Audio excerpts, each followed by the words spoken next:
नमस्कार दोस्तों, एक बार आपका फिर से स्वागत है मेरे YouTube चैनल पर जिसका नाम है लर्न हिंदी विद भावना। दोस्तों, मैं आज आपके लिए लाई हूँ कारक की दूसरी वीडियो। तो आप मेरे चैनल को लाइक, शेयर और सब्सक्राइब कीजिएगा और अपने कमेंट्स देते रहिएगा। तो चलिए हम स्टार्ट करते हैं कारक से। दोस्तों, हमने कारक की फर्स्ट वीडियो में उसके कुछ पार्ट्स को कवर कर लिया था, तो मैं आपको ये टेबल में से बता देती हूँ। और अभी तक जिसने मेरी फर्स्ट वीडियो को नहीं देखा है तो प्लीज मेरे चैनल पर जाकर मेरी फर्स्ट वीडियो को जरूर देखिएगा। तो हमने हमारी फर्स्ट वीडियो में कर्ता कारक, कर्म कारक, करण कारक और संप्रदान कारक को कवर कर लिया था। आज हम अपनी वीडियो में बचे हुए लास्ट के 4 पार्ट्स को कवर करने वाले हैं। तो चलिए स्टार्ट करते हैं हम अपना अगला पार्ट। दोस्तों, अब आता है हमारा अपादान कारक, जिसका चिन्ह होता है से। इसमें से का अर्थ है किसी चीज से अलग होना। परिभाषा, वाक्य में संज्ञा या सर्वनाम के रूप से पृथक होने या तुलना करने का भाव प्रकट होता है, उसे अपादान कारक कहते हैं। इसमें दोस्तों हम तुलना करते हैं और बेसिकली देखा जाए तो अपादान कारक का मतलब होता है किसी चीज से अलग होना। जैसे कि नल से पानी टपक रहा है, तो पानी नल से टपक रहा है, तो पानी और नल एक दूसरे से अलग हो रहे हैं। दूसरा है हिमालय से गंगा निकलती है, तो हिमालय से गंगा अलग हो रही है, तो इसीलिए ये हमारा अपादान कारक है। इसके अतिरिक्त जिन शब्दों में घृणा, तुलना, भय, शर्माने आदि का भाव हो, वहां भी अपादान कारक होता है। मतलब ऐसे शब्द जिसमें घृणा का भाव, तुलना का भाव, भय का भाव या फिर शर्माने का भाव हो, तो वो भी हमारे अपादान कारक में ही आते हैं। उदाहरण देख लेते हैं। मैं गंदगी से घृणा करता हूँ, तो यहाँ पर घृणा का भाव है, इसीलिए यह हमारा अपादान कारक हुआ। और साथ के साथ इसमें से भी आया है, तो इसीलिए यह हमारा अपादान कारक है। दूसरा है स्मृति अंकिता से शांत है, तो तुलना कर रहा है कि जो स्मृति का स्वभाव है वो अंकिता से शांत है, इसीलिए हमारा अपादान कारक है। तीसरा है मुझे ऊंचाई से डर लगता है, तो इसमें हमारा डर का भाव है और इसमें से भी आया है, इसीलिए ये हमारा अपादान कारक है। चौथा है चूहा बिल्ली से डरता है, तो ये हमारा डर का भाव है, इसीलिए इसमें अपादान कारक का इस्तेमाल हुआ है। और अपादान कारक में से आता है, तो दोस्तों जिस किसी भी वाक्य में से आए और कोई चीज किसी चीज से अलग हो रही है, तो वो हमारा अपादान कारक होता है। अगला आता है संबंध कारक, जिसका चिन्ह होता है का, के, की, रा, रे, री।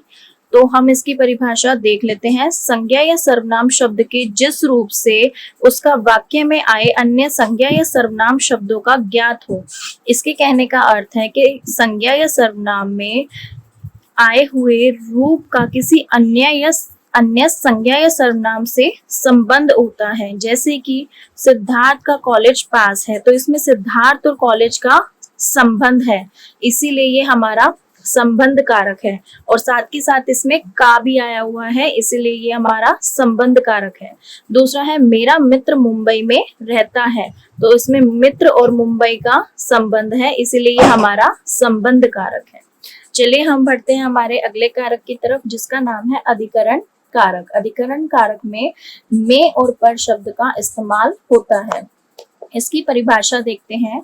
संज्ञा या सर्वनाम शब्दों के जिस रूप से क्रिया के होने के स्थान या समय की जानकारी मिलती है। मतलब ये हमारे ऐसे संज्ञा या सर्वनाम होते हैं जिसमें हमें क्रिया का या तो स्थान पता होगा या उसका समय पता होगा। दोस्तों, मैं इसमें आपके लिए चित्र नहीं बना पाई, तो मैंने जो एग्जाम्पल दिया है, गिलास में जूस बचा है, तो जो गिलास था वो टेबल पे रखा हुआ था। सॉरी, मैं आप लोगों के लिए चित्र नहीं बना पाई हूँ, तो आप इसको ऐसे ही समझ लीजिएगा। तो जब गिलास टेबल के ऊपर था, मेज के ऊपर था, तो उससे हमें उसका स्थान पता लग गया, इसीलिए हमारा अधिकरण कारक है। ऐसे ही गैस पर खाना रखा है, तो हमारा खाना गैस के ऊपर रखा है, तो गैस हमारा क्या है, स्थान, इसीलिए हमारा अधिकरण कारक है। और अधिकरण कारक में और पर शब्द का इस्तेमाल होता है।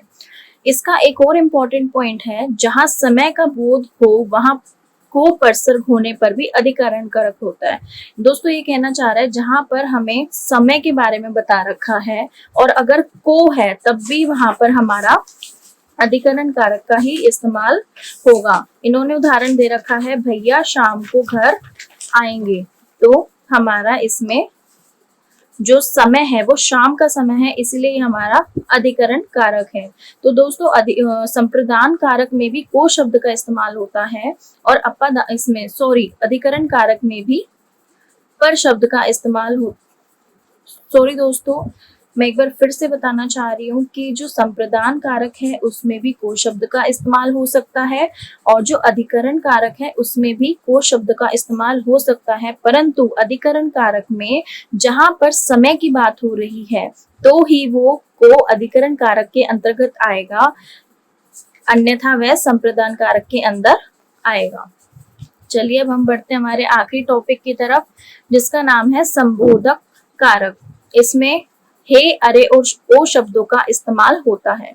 और दोस्तों इसकी परिभाषा में लिखा गया है कि संज्ञा या सर्वनाम के जिस रूप में बुलाने या पुकारने का बोध हो उसे हम संबोधन कारक कहते हैं। मतलब जिसमें हम किसी को बुला रहे हैं या आवाज दे रहे हैं या पुकार रहे हैं तो वो हमारा संबोधन कारक होता है। उदाहरण के लिए, अरे भाई मेरी बात तो सुनो, तो ये उन्हें बुला रहा है, तो इसलिए हमारा संबोधन कारक है। साथ ही साथ इसमें अरे भी आया हुआ है, तो इसलिए ये संबोधन कारक है।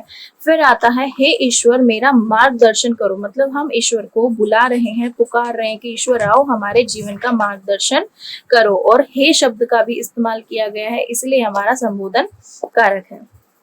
दोस्तों अब ना इसके अंदर दो इम्पोर्टेंट टॉपिक हैं जिससे हमें पहचान करने की कर्म कारक और संप्रदान कारक में कर्म कारक और संप्रदान कारक में क्या अंतर होता है, क्योंकि जो कर्म कारक होता है उसमें भी को आता है, जो संप्रदान कारक होता है उसमें भी को आता है। तो देख लेते हैं ये को एक दूसरे से अलग किस प्रकार से है।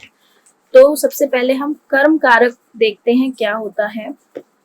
कर्म कारक और संप्रदान कारक दोनों में को परसर्ग का प्रयोग होता है, परंतु कर्म कारक में क्रिया पर प्रभाव पड़ता है और संप्रदान कारक में देने का भाव होता है। दोस्तों ये कह रहे हैं कि इन दोनों ही कारक के अंदर को शब्द का इस्तेमाल होता है, पर जो कर्म कारक है उसमें क्रिया के ऊपर असर पड़ता है और जो संप्रदान कारक है उसमें किसी को कुछ देने का भाव होता है।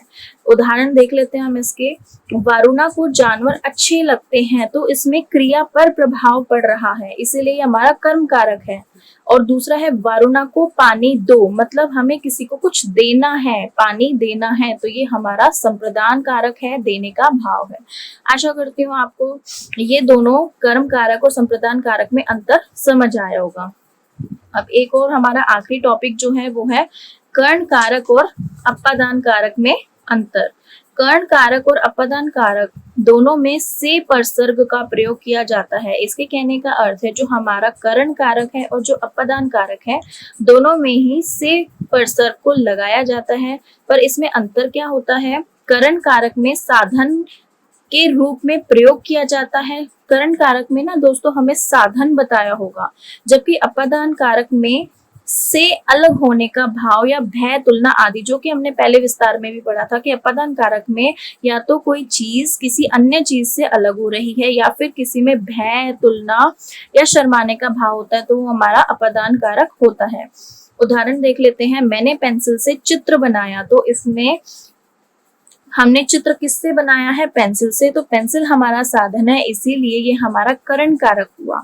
दूसरा है पतझड़ में पेड़ से पत्ते गिरते हैं, तो पेड़ से पत्ते अलग हो रहे हैं, इसीलिए हमारा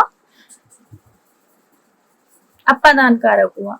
तो दोस्तों आशा करती हूँ आपको मेरा कारक वाला टॉपिक समझ आया होगा। इसी के साथ हम मिलते हैं हमारी नई वीडियो में जिसमें हम अपना नया चैप्टर स्टार्ट करने जा रहे हैं। तो दोस्तों आप मेरे चैनल को लाइक, शेयर और सब्सक्राइब जरूर कीजिएगा। Thank you so much.